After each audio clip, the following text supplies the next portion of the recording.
Okay, let's take a look at the finished product. Some of this is still wet, so obviously it's got a little ways to go, but as you can see,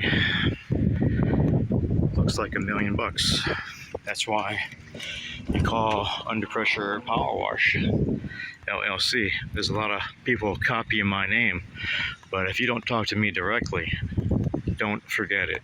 There's a lot of people can't do high quality work, so they end up calling me. And the person that gave me this job, we're not talking about him.